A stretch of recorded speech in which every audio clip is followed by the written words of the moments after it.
Yo, what's going on? It's your boy Super GX in the building, and you know how we feeling. Coming at you with my latest undefeated at Locals Phantom Knight deck profile. My god, so yesterday I went to Locals and went undefeated. My first time ever going undefeated. Like, it feels good, honestly. This deck is so explosive. It's kind of the same list, but I tweaked it a lot since then. And it honestly worked out. It helped me go undefeated. Most of the cards that I added into the list just really helped out. So without further ado, oh yeah, I will get into the matchups. Round one, I played Salads. Round two, I played Tri Brigade. Round three, I believe I played Blue Eyes. Yeah, and then round four, I played against Adamancipator. So yeah, it was a really fun night. So yeah, that's pretty much all I have to say. Without further ado, let's get into the deck profile. So we'll start off with the monsters, of course. This is Phantom Knight. It's my favorite deck of all time. So you gotta start off with triple Torn Scales. And sorry for the camera shaking, guys, but this is my kind of how my setup works. 3 Silent Boots, 2 Cloak, 1 Gloves, and then the 1 Stain Greaves. So basically, you already know Torn Scales is like your best starter in the whole game of Yu-Gi-Oh. Like, I'm honestly convinced that it is the best player at our locals. He basically he would agree that this is the best starter in the game of Yu-Gi-Oh, and I'm honestly starting to see that now. Next is the Triple Boots. Triple Boots is your extender. Like, the Silent Boots just really helps you get into plays to actually really go into a lot of different set plays, a lot of different good rank 3 plays that you can go into to get into Draco Future and what have you, stuff like that. Cloak is basically your Rhoda Engrave. A lot of people say this card sucks, but I think it's really good, but it's just really good at 2. And then next is the Gloves and the Stain Greaves. Gloves is your Foolish Burial for the deck, so it's just really good. And then Greaves is its Boots, but a worse version, because basically it special summons itself when a Phantom Knight is special summoned. So yeah, it's still good. I'd still play it, even though a lot of people don't. Also, you can side it out as well. I feel like that's what I'm gonna do going forward, is probably just side it out going second. Next is triple Tour Guide. I used to be playing 2. 1 Graph, 1 Seer, and 1 Libic. So basically, Tour Guide is just a really good extender. It is, of course, like, Ash loves Tour Guide. And then you have the Graph, the Seer, and the Libic. Like I said in my last video, Libic is just really good. Yesterday I really needed Libic, so I was glad that I had it in. Because, like, I would brick into the BAs and I would just have Libic to bail me out every single time. And then Graph, of course, can summon level 3 Fiends from the deck. That's why we play these. So it just helps get into Cherubini, helps with the combo and everything like that. Next to keep on with the starters, I play the 2 Mathematician, and then the 1 Edgimp Sabers that you will be sending off of the Mathematicians. I love Mathematician. People really need to start playing this in Phantom Knights, because it is just that good. Just like I am, just that good. But anyways, that's a little inside joke.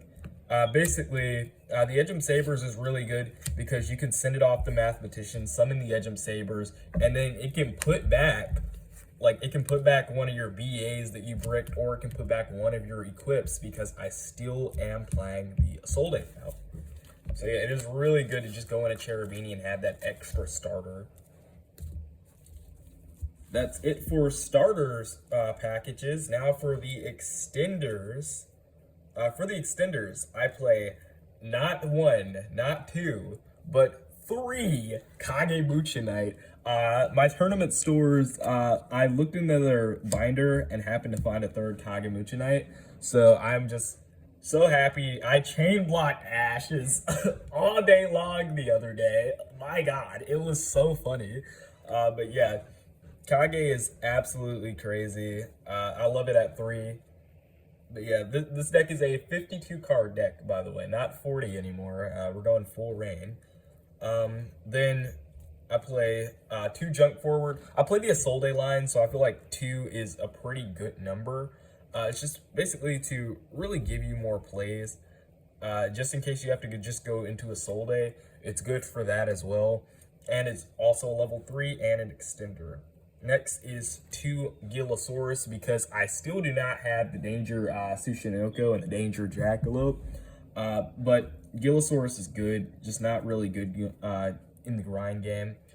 But you know, it's a good card, so I just play it over the snakes. Next is the Dark Warrior package, the 1 Armageddon Knight and the 1 Zephyros. I love the Dark Warrior package because the Dark Warrior, like I said, Dark Warrior was the first deck that I played when I came into Yu-Gi-Oh! So it's just good to be able to play the engine in the deck and also run the Isolde line. So yeah, just really good. That's it for the extenders.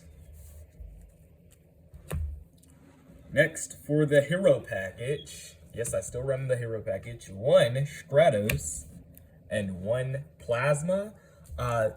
If you can see from the last video, I upgraded the Stratos from common to gold rare. So just wanna quickly run you guys by that. But basically, Stratos searches the Plasma, and Isolde searches the Stratos, Stratos searches the Plasma, and Plasma gets you your follow-up. So it is really, really good. And of course, you know, Plasma, you tribute 3 to special summon Plasma, and then he negates all your opponent's monster effects on the field while they control them, and then you can steal one of their monsters. It is bonkers. It also gains half the attack, which is absolutely beautiful.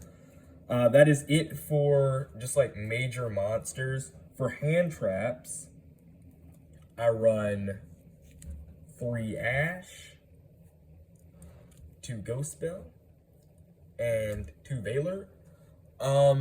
Ash is just really good because it's one of those hand traps that I feel like you really have to play because it hits all decks in some way, shape, form, or another.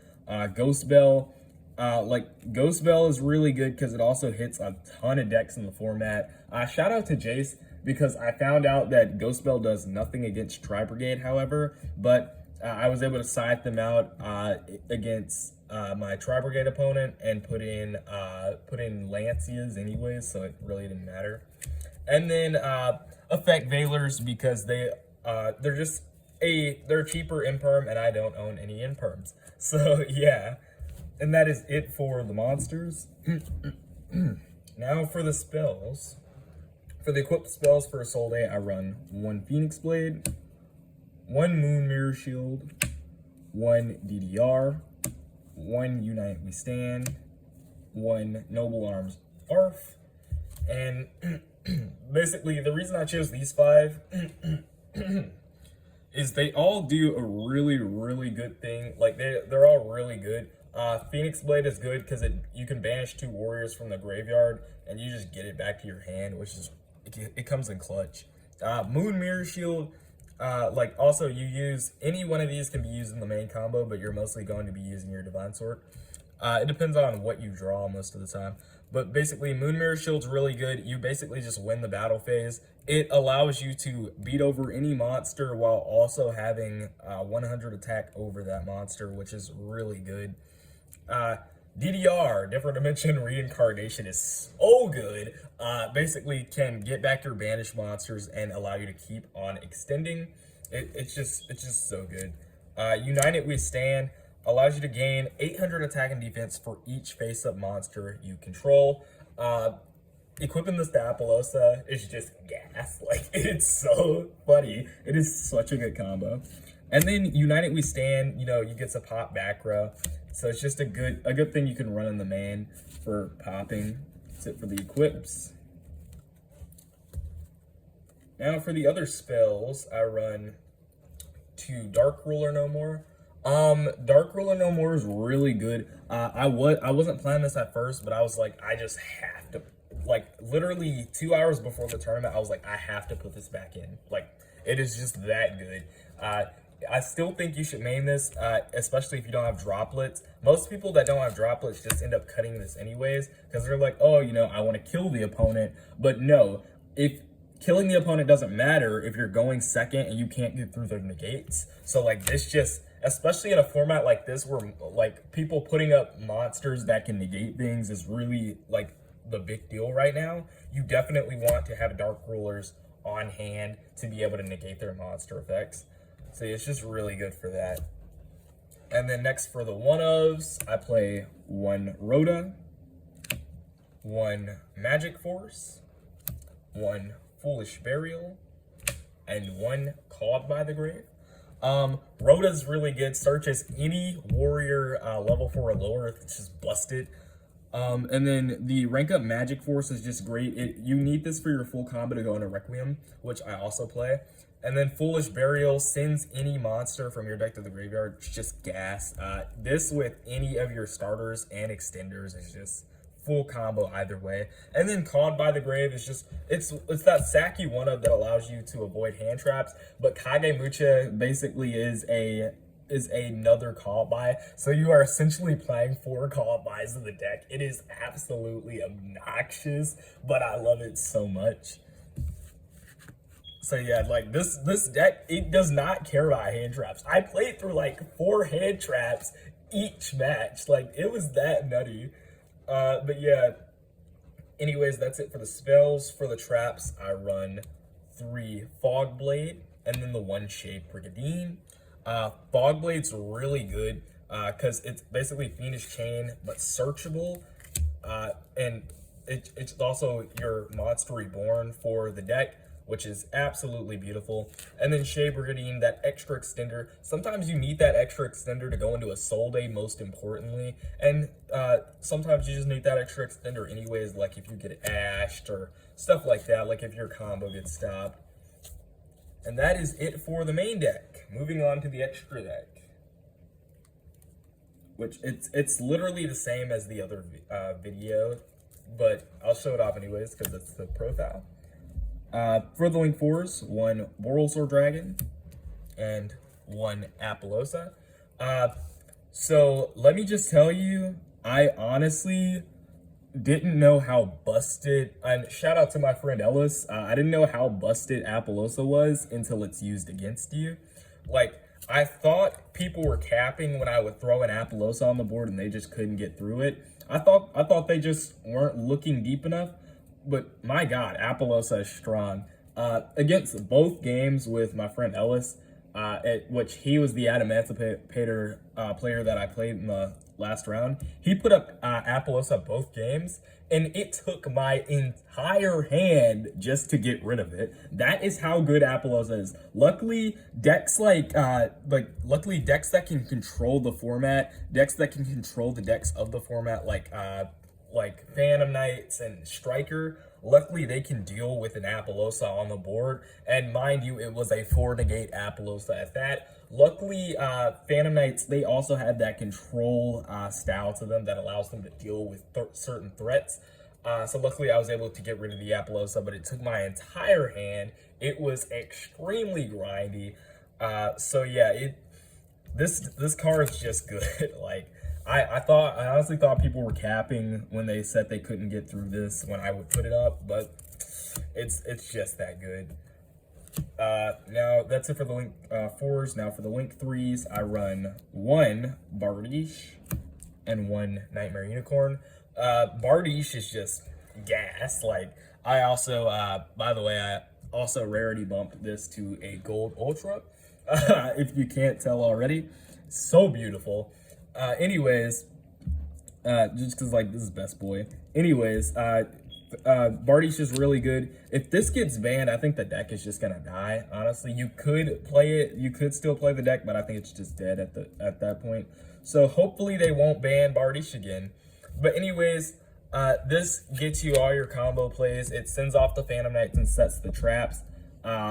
And Unicorn, of course, can spin back any card. I used Unicorn. I went to Unicorn like almost all my matches tonight. I mean, not tonight, but the other day, because I'm filming this the day afterwards, the day after locals. I was gonna film last night, but I was just way too tired. But basically, Unicorn's just really good. I made this like almost every single match the other day, and it came in extremely clutch, and it was really useful. That's it for the Link 3s. For the Link 2s, I played the one Cherubini and the one Isolde. Cherubini is just really good.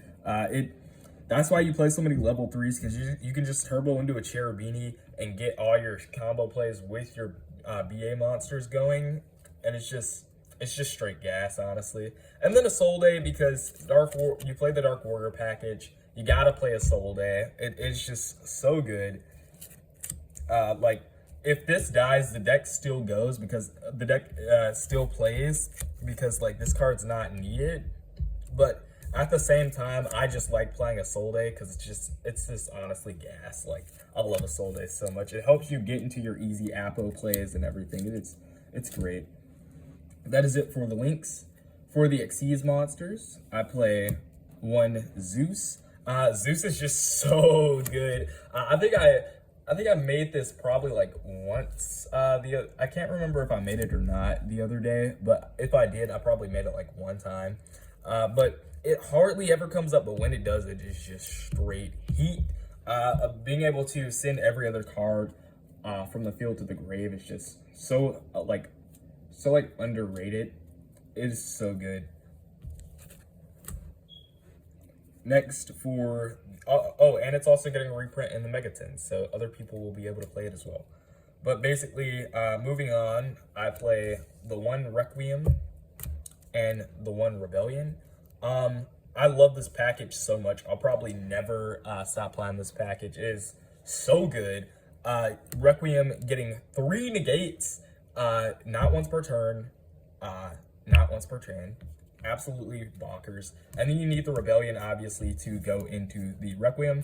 A lot of people, the reason they cut these engines is because it is basically an engine in an extra deck, which means they would have to take up more space out of their extra deck. But if you're like me, the card is so good that you don't care that you have to play extra packages, because it's whatever, you're gonna win anyways. Next, for the Xyz monsters, I play the one Utopic Draco Future and the one Number FO Utopic Future. This is another Xyz package, which I really like. This deck is more rank 3 spam. I went ahead and went with a lot of other people's list and made it my own, and honestly, I'd say I made it better. Like, yesterday was my 4th top in a row. Like, I am going crazy. I'm grinding out these tournaments, and I ended up going undefeated, which was crazy.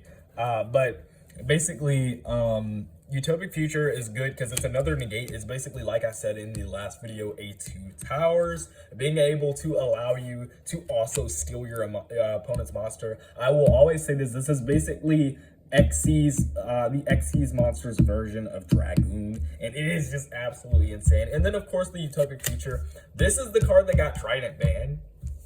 So that should tell you enough. And you also need this package to go into the future, so it is just important to play. Moving on with the Xyz monsters, for my rank 3s, to Leviair, and then the 2 Breaksword. Breaksword is best boy. You don't need Phoenix in this deck because you can just play the Breakswords and also get the value of being able to Xyz monster spam with the 3s. And then Leviair is just so good. Being able to return your resources in the grind game, not only in the grind game, but being able to make Utopic Future and Utopic Draco Future easier is absolutely bonkers. It is so gas. And then Breaksword obviously works out in the grind game as well. What makes it better than Phoenix is being able to destroy also monsters and not just spell and traps. So yeah, it's just really good.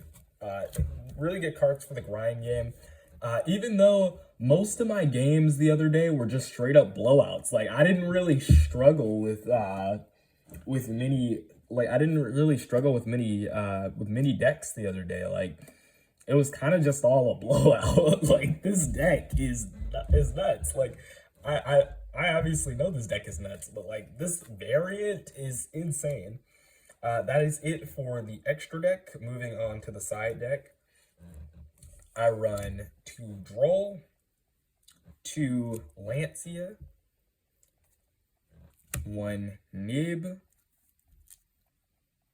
3 Gameciel, and then the 1 Pank for the monsters in the side. You run the Droll because Drytron is still one of the best decks in Yu-Gi-Oh! Being able to, and it also works against a lot of other decks, especially well in the mirror match as well. With a lot of decks that get to search, you just basically shut them off. Next, Lancia. I run this for the Tri-Brigade matchup. Being able to completely shut off your opponent from vanishing. It just sometimes can just end their turn. It's just really good. 1 Nib, I only own 1, but it's just a really good card. Allows you to easily sack your opponents, and just good. Like I threw this in against the Salad player when I should have thrown up back row removal, but it was fine. I'd say that was like my only grind game yesterday was against the Salad player. By the way, shout out to Thomas, really cool dude. That's his name. But anyways, yeah, that's who I played up against. And he was piloting Salads, and he locked me under Gozen match and rivalry. And it basically came down to a grind game of him just bricking, me bricking, us both bricking and making brick houses. And this is what I threw in against him, and I should have thrown in back row removal, but it's all good. 1 Pank. Pankratops is just, it's one of those sides that I feel like a lot of people are dropping, but I feel like it's still a viable side deck option. And then last but not least, the 3 Gameciel. Gameciel is just so explosive, so heat. Like, if you're not playing Kaijus in your sides, then what are you doing? Like, I like playing this because you could just, like, it's like the weakest Kaiju, so you can just go in second, you can just OTK your opponent by throwing in the Kaiju. So it's just really good. That's it for the monsters for the side. For the spells of the side, I run 3 Twin Twisters, and the 1 Harpy's Feather Duster, the 1 Mystic Mine, and the 1 Terraforming. I run the triple back, the 4 back row removals because I hate back row, and it's really annoying. Like it's one of those decks that like all of those decks like Guru and stuff that everybody at my locals runs it. So like I like being prepared for them. Then the 1 Mystic Mine and the Terraforming. Sorry you have to see this, but you know I like winning. Who doesn't? And Mystic Mine is basically a win more button. I would like it to get banned, however, because it is just busted. But you know that's just my opinion. But yeah, that is going to do it with the deck profile. Want to give a shout out to everyone who helped make this deck like as busted as it is, and helped me really just like I guess really bring it to its top ceiling. But yeah, this is the undefeated Phantom Knights deck profile. Make sure you like, comment, subscribe, and share. If you want to see more videos, I post new videos every single Sunday, so that's when this video will come up, and that's when locals happens as well. So I'm probably gonna do a locals vlog next Sunday, so look out for that as well. That's gonna do it for this video. Super GX out. Peace.